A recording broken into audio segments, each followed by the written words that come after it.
결국 우리 몸이 생각보다 굉장히 복잡할 뿐 아니라 네. 스스로 네. 조절하는 기능도 갖고 있는 건데 그렇죠, 그렇죠. 그 면에서 보면 네. 이제 먹는 것 중에 네. 단식, 뭐 간헐적 단식 그런 얘기 하거든요. 네. 뭐 아침 식사 안 하는 게 좋다, 하루 두 끼가 좋다, 뭐 그런 얘기도 하는데 팝스라는 관점에서 어떻게 봐야 될까요?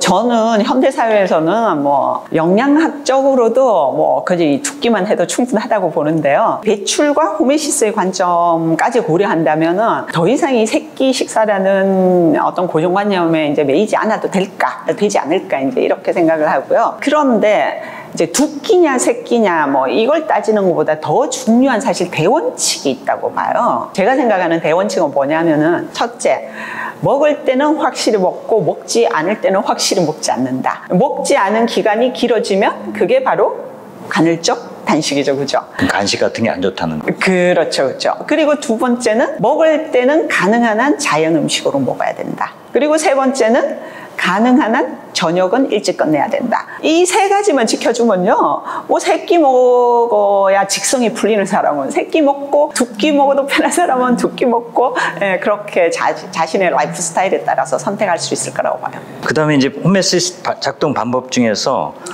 파이토케미칼, 이걸 이제 스트레스와 관련해서 설명해 주셨는데 파이토케미칼이 뭐고 이게 어떻게 여기에 또 관련되는지. 파이토케미칼은 말 그대로 식물이 만들어내는 화학물질이라는 뜻이고, 식물의 뭐 색깔, 뭐 향, 뭐 이런 거 만드는 성분이죠, 그죠? 그런데 이 식물이 파이토케미칼을 만드는 이유가 뭐 인간들 먹고 건강해지라고 만드는 게 아니고 자신의 생존과 번식을 위해서 만드는 거거든요. 그래서 이 파이토케미칼 중에 상당수가 사실은 자신을 공격하는 곤충, 미생물 이런 거를 이제 죽이기 위해서 만드는 거예요. 예를 들어 우리가 뭐 산림욕장에 가면 많다고 하는 피톤치드, 파이토사이드, 식물이 만드는 죽이는 성분이라는 뜻이에요. 그런데 이제 그 특정한 파이토케미칼들이 우리가 음식으로 먹는 그 정도 용량에서는 우리 몸에서 일종의 그 호메시스를 작동시키는 스트레스로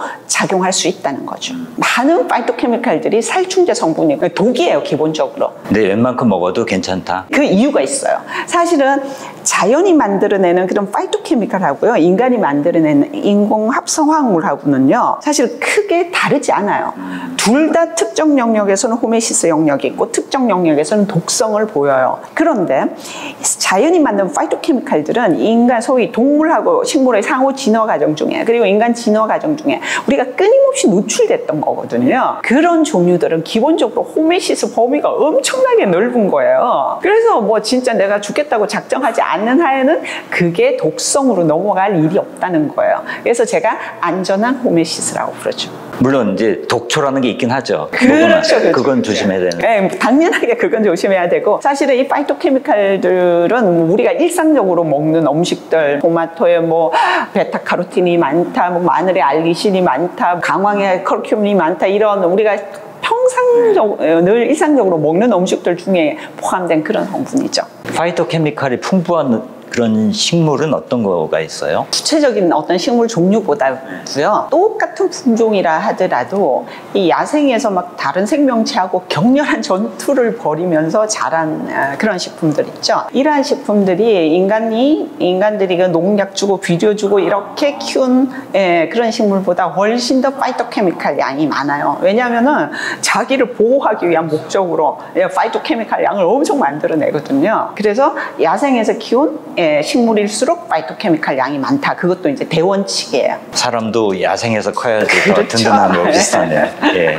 우리가 그전 알고 있는 여러 가지 상식들을 많이 이렇게 수정해 주셔서 좀 도움이 많이 되는데요. 그 밖에 호메시스를 작동시킬 수 있는 여러 가지 방법들이 있을 텐데 지금까지 말씀하신 거 말고 또 중요하다고 생각하시는 거 덧붙여 주세요. 뭐 간헐적 단식도 중요하고 파이토케미칼도 뭐 중요하고 한데요. 사실 우리 몸에 스트레스를 줄 수 있는 모든 요인은 호메시스를 유도할 수 있다고 보면 돼요. 아까 제가 그 운동이 배출에 굉장히 중요하다고 했는데 사실은 운동은 호메시스를 작동하는데도 너무나 중요해요. 그런데 우리가 배출을 피부를 위한 운동은 움직임 그 자체가 중요해요. 그래서 가능한 한 신체를 많이 움직이고 이런 게 이제 중요한데, 호메오스타시스를 작동하기 위한 운동은 좀 더 내 몸에 스트레스를 줄 수 있을 정도의 강도가 필요하죠. 뭐 그 외에도 이 온도 변화 같은 것도 마찬가지예요. 우리 소위 뭐 목욕탕에 가면은 막 냉수욕하고 사우나 이용하고 냉온욕하고 막 이런 거 많이 하잖아요. 이런 것도 다 호메오스타시스 작동시킬 수 있는 그런 방법입니다. 내가 즐길 수 있는 그런 내 몸에 스트레스를 주는 방법을 찾는 게 중요한데, 중요한 거는 호메오스타시스가 제대로 작동하려면은 간헐적이어야 된다. 아주 장기적이 되면 안 되고요. 그리고 두 번째는 이게 이제 결국은 내가 계속 경험하다 보면요, 내 몸이 적응을 하게 돼요. 그래서 예전에는 그 정도면, 이 정도 운동하면 내가 스트레스였는데 이제 뭐 나한테 아무 감흥이 없는 거예요. 그럴 때는 이제 강도를 조금씩 높여가는 거죠. 간헐적이어야 된다는 건 뭐 예를 들어 냉온욕도 매번 하면 안 된다, 가끔 해야 된다, 그런 말씀이시죠? 우리가 뭐 냉온욕 같은 거는 막 10시간씩 이렇게 안 하잖아요. 그죠? 결국은 단기간 하고 휴식 시간이 필요하죠. 그 휴식 시간 동안에 내 몸이 가지고 있는 유지 보수 기간이 최적화되는 거거든요. 그래서 이제 우리가 운동을 해도 막 운동 막 너무 막 아침 저녁으로 뭐 하루 종일 운동하는 거는 중독이에요. 위험해요. 그렇지만은 운동을 하고 우리가 적절한 시간을 충분히 휴식을 해주면은 그때 그 스트레스 신호를 받아서 내 몸이 휴식하고 있는 그 시간 동안에 돌아가는 거예요. 식이섬유 이제 설명하시면서 현미 강조하셨거든요. 그 이유가 뭔가요? 그러니까 제가 이제 그 식이섬유가 이 담즙으로 나온 이런 팝스 같은 물질을 흡착해서 대변으로 이제 끌고 나올 수 있다고 했는데요. 실제로 그 식이섬유는 뭐 수많은 식물성 식품에 들어가 있는 그런 성분이고, 그 구체적인 종류가 굉장히 많아요. 그런데 특히 현미 그리고 통밀 같은 통곡물 속에 들어있는 식이섬유가 이런 팝소 같은 물질에 대한 흡착력이 훨씬 더 강해요. 예를 들어 가지고 우리가 보통 흔히 얘기하는 식이섬유는 다당류 탄수화물류거든요. 통곡물 속에 들어가 있는 그러한 그 식이섬유는 지용성 페놀 중합체 형태예요. 그래서 똑같은 지용성 물질을 훨씬 더 흡착을 잘하는 거죠. 그래서 강력하게 잡아가지고 대변으로 끌고 나올 수가 있어요. 이빨이 부실해서 나는 현미를 잘 씹을 수가 없어, 혹은 성격이 급해가 나는 하여튼 빨리빨리 먹어야 돼, 이런 사람들은 사실 소화를 못 시켜가지고, 그래서 그런 분들은 어떤 상황에서든지 현미를 먹어야 된다, 이런 얘기는 할 수 없어요. 역시 다양한 식물성 식품 안에 있는 식이섬유를 섭취함으로써 역시 그걸 대신할 수 있다고 보죠. 현미가 너무 안 맞으면 굳이 억지로. 그리고 또 하나 이제 GMO, 비타민, 소금, 이런 일상 속의 여러 가지 물질들 우리 섭취하는데, 이런 것도 우리가 관심이 많습니다. 걱정도 되고요. 여기에 대해서는 어떻게 말씀하시나요? 그냥 대원칙만 말씀드릴 수가 있는데요. 이 영양제와 관련해서는 영양제가 건강한 음식에 하는 역할을 대신할 거다, 이런 착각을 하면 안 된다. 두 번째는 이 소금과 관련해서는 지금 현재 그 WHO에서요, 전 세계 모든 사람들이 하루 5g 미만으로 섭취하라고 하거든요. 이건 넌센스에 가깝다. 그리고 세 번째는 우리가 GMO를 얘기할 때도 GMO 그 자체보다는 이 GMO를 키울 때 사용하는 제초제가 있거든요. 그게 더 사실은 심각한 문제다. 이 정도 있고요. 또 감염병도 마찬가지예요. 사실 현재 사람들이 이 감염병에 대한 좀 19세기적 패러다임에 갇혀 있어요. 그러니까 미생물, 바이러스 이런 거는 무조건 피하고 박멸하는 게 최고다, 이렇게 생각을 하지만은 사실은 건강한 사람들은 아주 다양한 미생물에 끊임없이 노출되면서 살아야 돼요. 왜냐하면은 이 미생물이요, 호메오스타시스를 유도하는 요인이에요, 역시. 그리고 마지막으로 사람들이 우리 지방 조직 속에 아주 다양한 유해화학 물질이 저장돼 있다는 사실을 인지하고 있어야 돼요. 특히 어떤 사람한테 중요한가 하면요, 살 빼고자 하는 사람들. 우리가 지금 사람들은 살 빼는 거는 무조건 빨리 많이 빼면 최고라고 생각하거든요. 그런데 이 화학물질의 관점에서는 그렇지 않아요. 왜냐하면 우리가 단기간에 살을 확 빼고 나면요, 이 지방 조직에 축적돼 있던 그 팝스 같은 물질들이 왕창 혈중으로 나오거든요. 혈중으로 나와요? 몸 밖으로 나오는 게 아니고? 혈중으로 나오죠. 그리고 우리가 대변으로 나가는 것들은 사실 한계가 있어요. 그러면은 이게 장기적으로 다른 문제를 발생시킬 수 있는 거예요. 그래서 이 살을 빼고자 하시는 분은 가능한 한 천천히 요요 없이 전공법으로 빼야 되는 거예요. 천천히 빼면 네. 그 화학물질들이 빠져나가요. 빼면서 아까 제가 말씀드렸던 이 배출에 집중하는 생활 습관을 접목을 해야 되죠. 그게 바로 전공법으로 살을 빼는 방법이에요. 그러면 이제 요요가 올 가능성도 줄어들죠. 네. 영양제 말씀하셨는데 네. 진짜 저도 선물 많이 받거든요. 네. 비타민제, 미네랄제 이런 거 안 먹는 게 좋아요? 내가 특정 영양 성분이 부족하다 이런 사람들은 먹으면 당연히 도움이 되죠.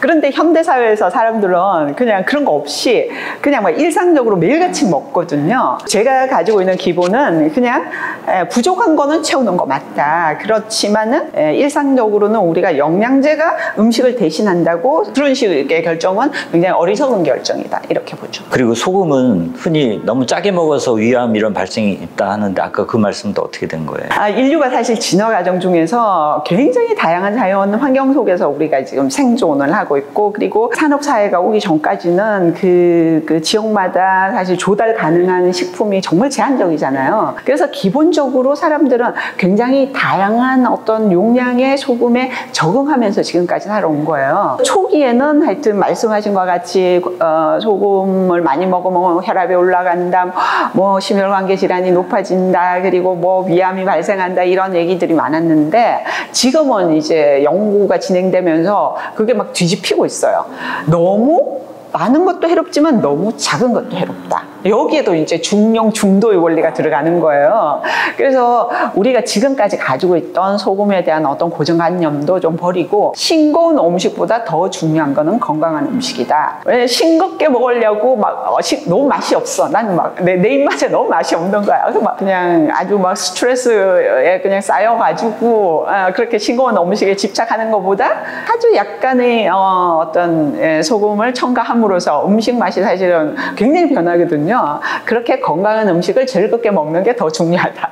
제가 그렇게 주장하죠. 물론 그런데 싱겁게 먹는 게 중요한 일부 환자들은 있어요. 환자들 뭐 신장에 문제가 있다든가 이미 고혈압이 있는 환자들은 소금을 작게 먹으면 도움이 돼요. 그러나 건강한 사람들은 싱겁게 먹느냐 짜게 먹느냐 그게 핵심이 아니라는 거죠. 싱겁게 먹는, 예를 들어 가지고 가공식품을 싱겁게 만들었다고 해서 가공식품이 건강한 음식이 되는 게 아니거든요.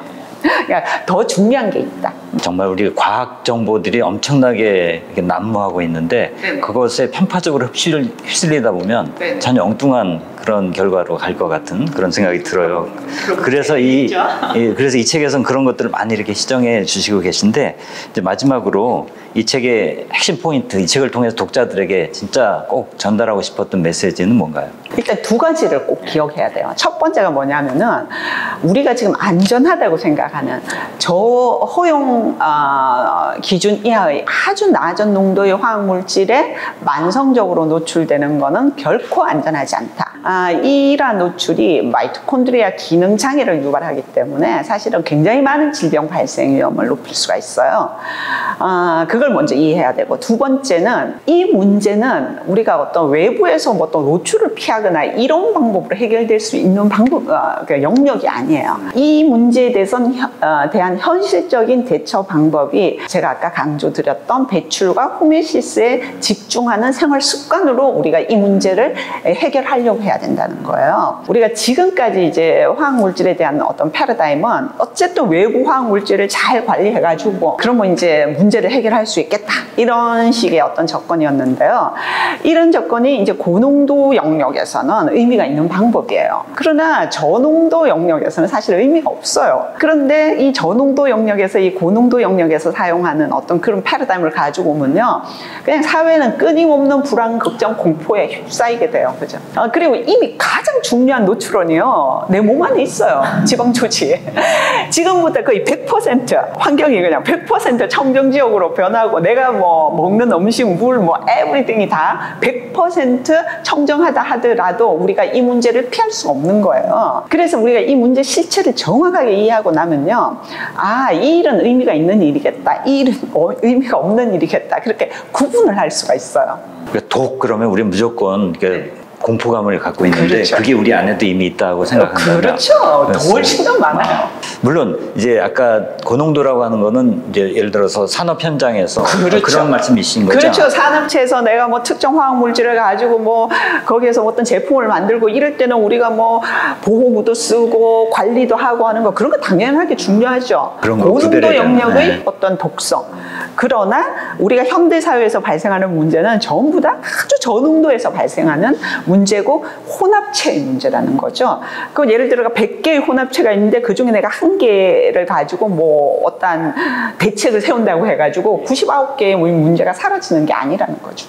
이 책에 이쪽 읽다 보면 여러 가지 고민과 그동안의 경험이 담겨 있어요. 특히 인상적이었던 건 몽상가의 꿈. 네. 그 부분에서 지금 임상에 계시진 않지만 만약에 내가 의사하면서 환자를 만날 수 있다면 이러이러하게 하고 싶다. 근데 현실이 뒷받침 안 된다. 앞으로 우리의 의학 또는 병원 어떻게 가야 된다고 그 진짜 몽상가의 꿈이 어떤 건지 좀 그 말씀해 주세요. 질문이 없는 아니, 건데. 이건 마지막으로 제가 듣고 싶어. 그냥 그 얘기할까요? 네. 사실은 제가 의사 면허증을 가지고 있는 사람으로서 굉장히 아쉬운 거는요. 지금 현 시대 의사들은 그러니까 처방을 하거나 뭐 검사를 하거나 아니면 어떤 시술을 하거나 사실 그렇게 해야만이 먹고 살 수 있어요. 제가 사실 이 책을 통해서 계속 강조하는 거는 이 현 시대는 이 생활 습관의 변화가 너무나 중요하다는 거거든요. 왜냐하면 우리가 예를 들어 손톱에 가시가 들어가 있으면은 여기에 우리가 염증이 시작되지 않습니까?